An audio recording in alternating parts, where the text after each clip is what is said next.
folks, welcome to episode 3 of DPF Doctor TV. We're out on my travels again.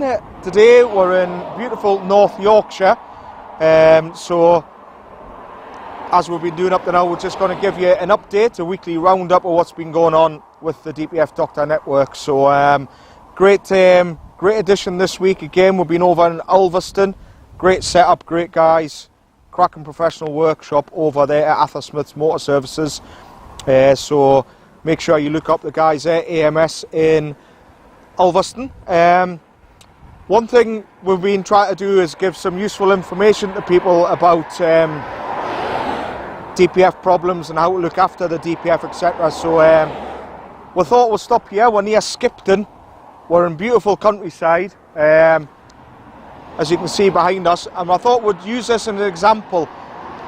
A lot of people that live in the towns and cities, they use the cars for school runs, etc., and they're not aware of how DPFs operate and allowing the vehicle to regenerate. So I just thought this would be a good place to stop, because a good bit of advice for you is if you're driving around the town all week and the vehicle is run around, the DPF doesn't have a chance to regenerate, then in the UK we've got stunning scenery. Why not? Get yourself in the car on a Sunday, get yourself out on the road, look at all this beautiful countryside and get out on some of these nice open roads, which we'll see if we pan round here. So get yourself out for a beautiful Sunday drive, take in the scenery, grab some fish and chips and stuff.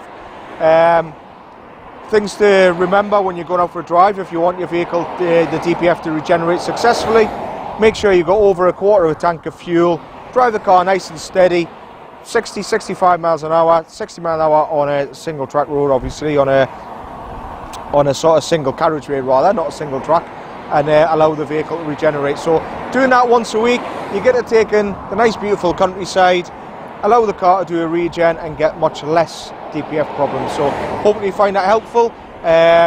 Next week on episode 4 we're going to be discussing additives. This is really interesting, and we're going to show you a little bit about the good, the bad and the ugly of in-tank DPF additives. So we'll see you all back here next week, and thanks for watching.